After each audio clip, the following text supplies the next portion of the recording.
Hey, Inspired Moneymaker. This is the episode closing out 2020. I want to know how we can serve you better in the new year. What did you like most about the podcast this year? What do you hope to hear more of next year? There's a quick survey at inspiredmoney.fm/survey. As a thank you for participating, we'll be sending 3 people Amazon.com gift cards. To submit your feedback and help shape the Inspired Money podcast, go to inspiredmoney.fm/survey and answer the questions before January 31st. That's inspiredmoney.fm/survey, and I'd really appreciate hearing from you. So it's almost New Year's. No matter when you're listening to this, it's time to party.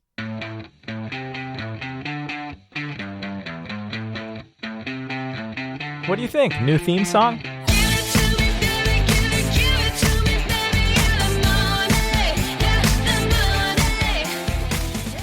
All right, enough of that.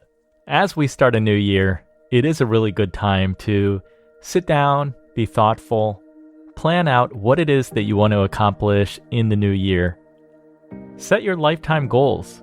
Think about health, wealth, family, spiritual, mental, and philanthropic. Review your goals every day. Look at them in the morning and look at them before you go to bed at night. Write them down in the present tense. You're going to set the right course for the day, and you'll know what you need to achieve and the specific things to do to achieve those goals. As 2020 is winding down, this week between Christmas and New Year's, I'm taking some time off to spend with my family. I'm rebroadcasting episode 132, It Started With Music, an unexpected inspired money story. Actually, this is my unexpected inspired money story. This episode not only got great feedback, I think it's the only episode that my kids willingly listened to the entire thing. I created this episode after listening to Gimlet Academy, a 5-part series by Gimlet co-founder Alex Bloomberg, where he teaches you how to edit compelling stories. I hope that you'll enjoy it. And with that, I want to challenge you to share your inspired money story. Is it something that you've done in the past? Or is it something that you're dreaming about doing in the future? Let me know. Go to inspiredmoney.fm/Facebook, post in the Facebook group, or find me on social media. I'd love to hear your inspired money story.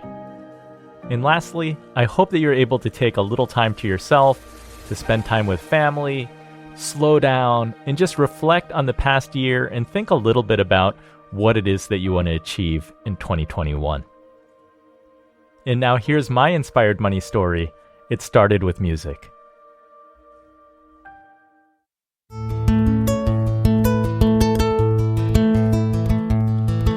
As I gaze into the sunrise over Manana. This is Kawika Kahiapo. He's singing a song that he wrote about beautiful Waimanalo, the place where he lives on the island of Oahu. Kawika is one of my favorite musicians, and he's collaborated or performed with artists like Jack Johnson, Eddie Vedder, Palani Vaughn, Melvin Lead, basically Hawaii's best musicians and beyond. He's also stayed at my house. More about that in a moment. Today, I'm doing something different from our usual one-on-one interview. I hope you'll like it. This is Inspired Money, episode 132. Welcome to Inspired Money. My name is Andy Wang, a managing partner at Runnymede Capital Management. Each week, we bring you an interesting person to help you get inspired, shift your perspectives on money, and achieve incredible things. From making it to giving it away, inspired money means making a difference, creating something bigger than oneself, and maybe, just maybe, making the world a better place. Thank you for joining me. Hey, Inspired Moneymaker. Welcome back. If this is your first time listening, welcome. I want to share a story with you. It's about doing something that scared me. It's also about generosity, giving, and making an impact in a way that I was not expecting. Let me take you back to 2008. I got a call from my friend George Kahumoku Jr., who lives on Maui. He asked if I could help him find a venue in New York City. He wanted to bring renowned falsetto singer Richard Ho'opi'i on tour to fulfill his dream of performing at Carnegie Hall while he was still healthy enough for a national tour. Unfortunately, the financial crisis hit, So George and his fellow musicians were not able to secure the grants that they were hoping would help fund the tour and rent Carnegie Hall. Now he was looking to do the tour on a much tighter budget. Now, despite my love for this music, promoting a Hawaiian concert was probably last on my list of things that I wanted to do. Financially speaking, Hawaiian shows that I attended in New York City were lucky to break even. Most of them lost money because renting a venue is so very expensive. But George is one of my guitar teachers and a longtime friend. He's also a multiple Grammy Award winner. So I had to think long and hard about this. Here's what I proposed. If George was willing to perform in New Jersey instead of New York, they could perform at our church in our town, and we'd make it a fundraiser. The church was a free venue, so that removed my financial risk. The proceeds from ticket sales would be shared between the musicians in the church. I would donate my time to sell tickets, run the sound system, and make the event happen. E ho mai kaiki mai luna mai e o nā mea huna no hea o nā mele e ho mai e ho mai. As you've probably guessed, I did end up doing it. That was George Kahumoku kicking off the show. It was a success. Today, thinking back on why I decided to do it, it reminded me of Inspired Money episode 32 with Wendy Steele. You know, it turns out we're actually biologically wired to give. We're wired to live in community and to help each other. At a very biologic level, it turns out that when you perform an act of generosity, and that can be anything, it can be, certainly a financial donation, an in-kind gift, it can be the things you think about when you think about a donation, but it could also be, helping someone across the street or holding the door open for someone. It can be any act of generosity or kindness. I want to remind you that giving doesn't have to be about money. You can give your time, talent, or treasure. For me, organizing this concert brought together my ability to give with my hobby and love for music.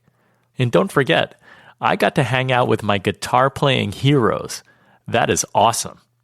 Wendy says that there's another great reason to give, and here's the science behind it. What happens biologically is that your body produces oxytocin, and oxytocin is known as the trust or love hormone. The cool thing about oxytocin is that it does not survive with cortisol. Cortisol is your stress hormone. And so if you're generous, you naturally are not stressed. And likewise, when you feel stressed, the best thing you can do is become generous because they have an inverse relationship with each other. When you have oxytocin in your system, which is this generosity hormone, it turns out that you are more creative, you're more empathetic, you're more ethical, you're more optimistic, you feel more connected. In other words, there are really significant benefits to you just by being generous. I want you to think about being generous. And again, it doesn't have to be about money. You can get creative and donate your time and talent. It can really be fulfilling and rewarding. Call me a glutton for punishment. I'm joking, of course, but on January 11th, 2020, I organized another Masters of Hawaiian Music concert, the 6th one that I've done. Here's me driving my car about 2 weeks before the night of the show. I was experiencing more cortisol than oxytocin. I am driving around town, stopping at every place that I can to hang up a concert flyer. I've got to say that promoting a show, there's nothing glamorous about it. It's about doing hard work. It's about running around and hustling and stopping at every supermarket, every Starbucks, every Dunkin' Donuts that I can find and asking if I can hang up a flyer. Luckily, when it's a nonprofit and it's a benefit concert, most people say yes, including libraries. So I am going to every surrounding town every morning on the way to work, stopping at post offices and trying to hang up flyers because I do not know who is going to come through, see that flyer, and be interested in this Hawaiian concert. But it is scary. There's so much that's outside of your control. Last year, I hung up more flyers than I had ever done. And then on the day of the concert, there was an ice snowstorm. And as they say, the show must go on. So we still had the concert, but a lot of people were not able to make it who had tickets. And then very, very few, if any, showed up at the door to buy. So I'm hoping that the weather will be better this year. Now, this show was the first time that we had a Saturday night, which I was really excited about. In years past, the shows always fell on a Tuesday or Wednesday, always a school night. Even my kids were excited because they were going to be able to stay for the entire thing since there was no school in the morning. Helping me to document the process on tape? Not so much. I have a question for you guys. How are you guys preparing for this show? What? How are you preparing for this show? What are you doing this for? I may turn this into a podcast episode showing how we put a show together. I don't want to do it. Come on. Just talk. Just talk. Come on, the good talker of the family. Come on, the good talker of the family. Seriously. Seriously. In an effort to maximize the money for both the musicians and for the church, I try to keep the expenses as low as possible. And that's one of the reasons why we invite the musicians to stay at our house. So David Kawika Kahiapo, who you heard at the open of the episode, he has stayed at our house twice. George Kahumoku and his wife Nancy have stayed at our house 5 times. Nathan Aveo, Jeff Peterson, and the late Richard Ho'opi'i and the late Dennis Kamakahi. Because we welcome musicians into our home, we sit down for meals. We've shared really special times together. There are a bunch of Hawaiians in here? That's a message, huh?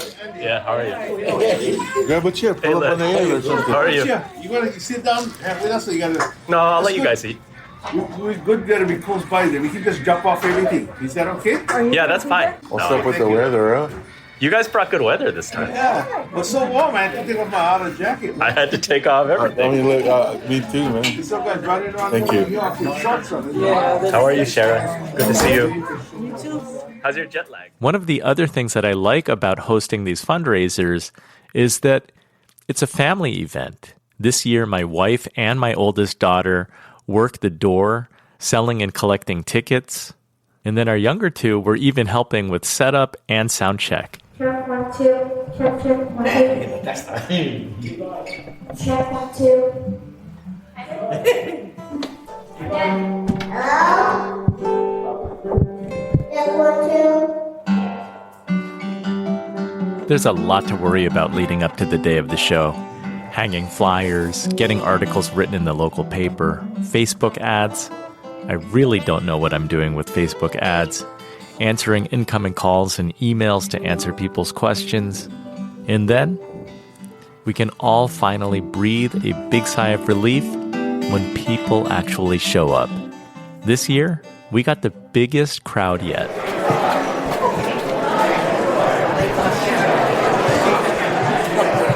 If that weren't success enough, my friend Claudia and I were asked to open the show. Aloha, everyone. I'm so glad to see all of you here. I'm so delighted that you've all come out to support this benefit concert. I'm so excited to have Uncle George Kahumoku Jr. here, Ledward Kaapana, and Kawika Kahiapo. So Raymond Kane used to play this song, and I want to share it with you. Ulu Palakua takes us to the island of Maui.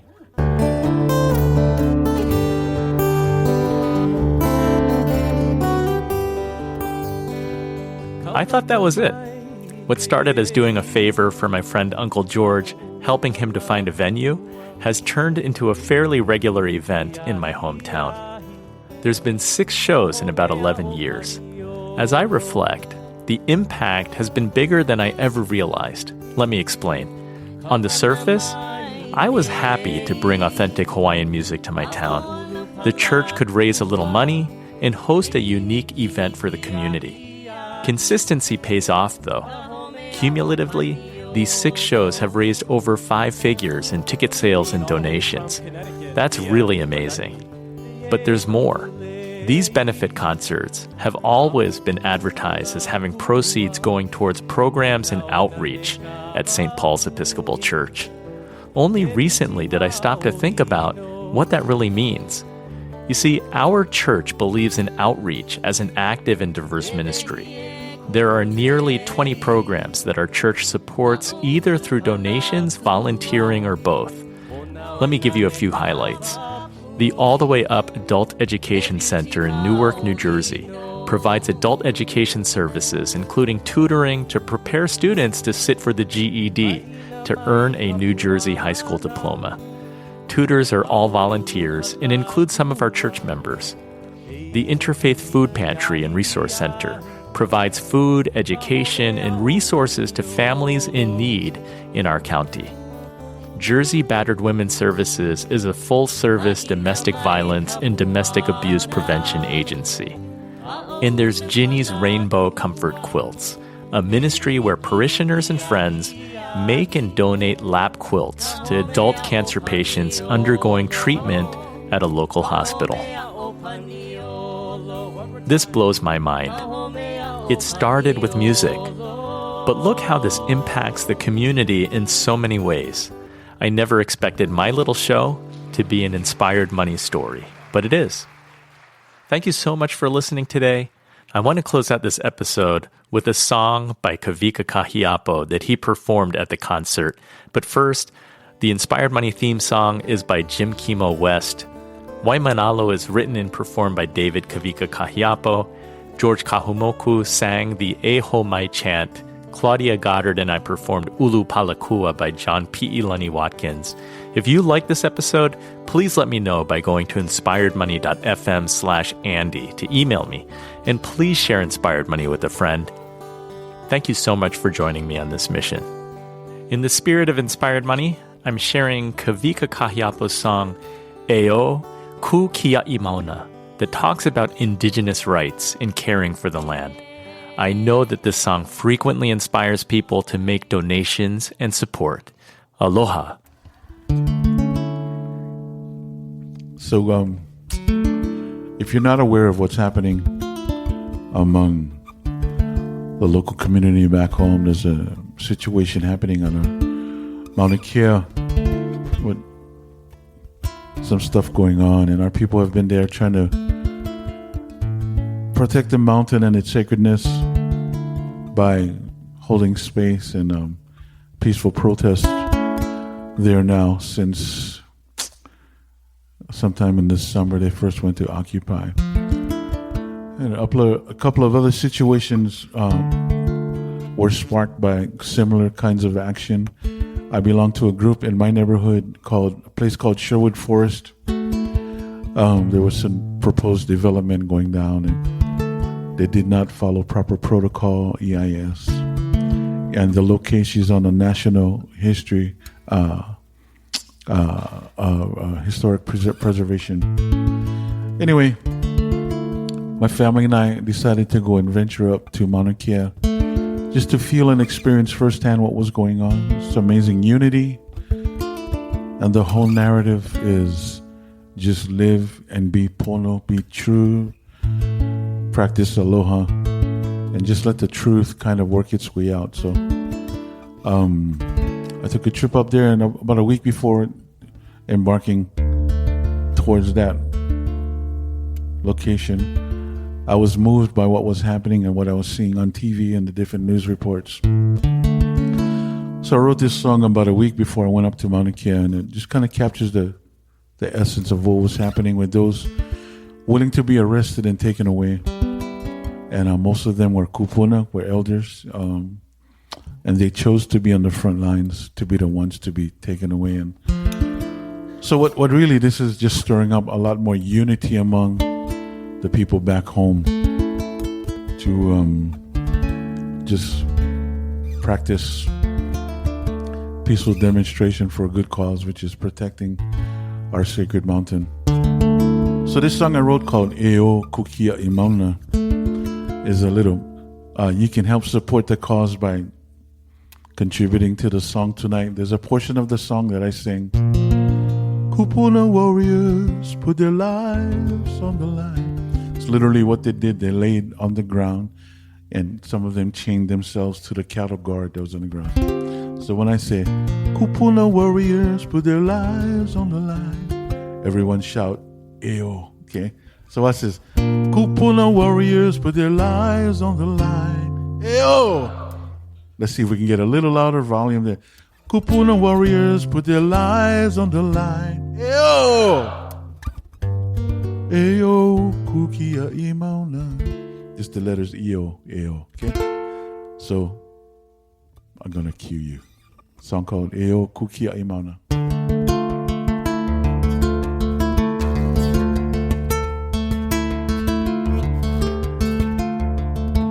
Our people hear the call, come one and all, as we unite on the mountain.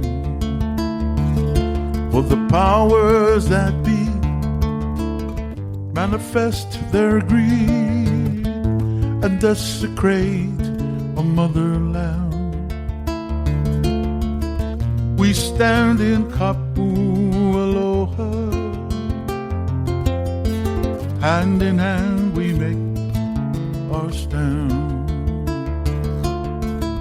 Kupuna warriors put their lives on the line.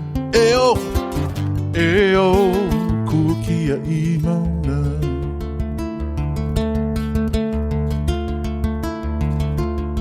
People from far and wide join with our stride and stand with us in unity.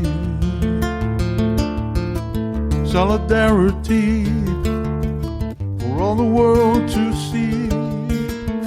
Truth will prevail and set us free. We stand in Kapu Aloha,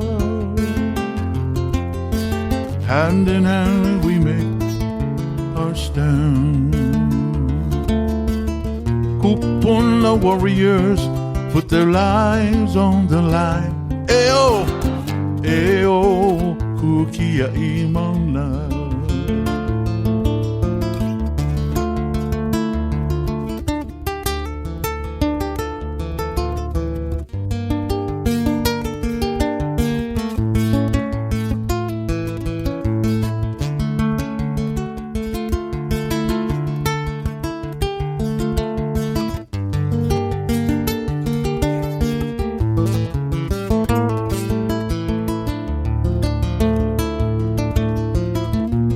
Stand in Kapu Aloha, hand in hand we make our stand. Kupuna warriors put their lives on the line. Eo, Eo, Kukia Imauna.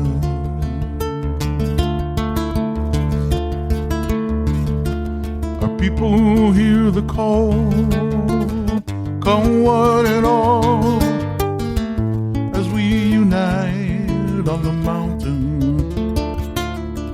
For the powers that be manifest their greed and desecrate our motherland. We stand in Kapu Aloha, hand in hand we make our stand.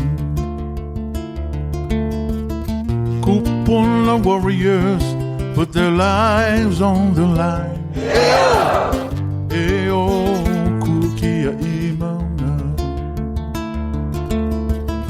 Kupuna warriors put their lives on the line. Eo, Eo, Kukia Imauna.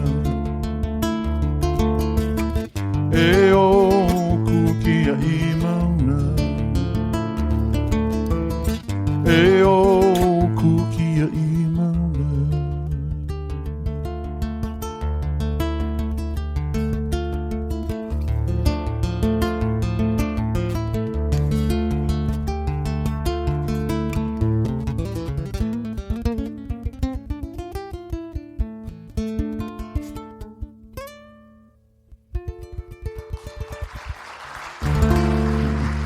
1, 2, 3. Hey!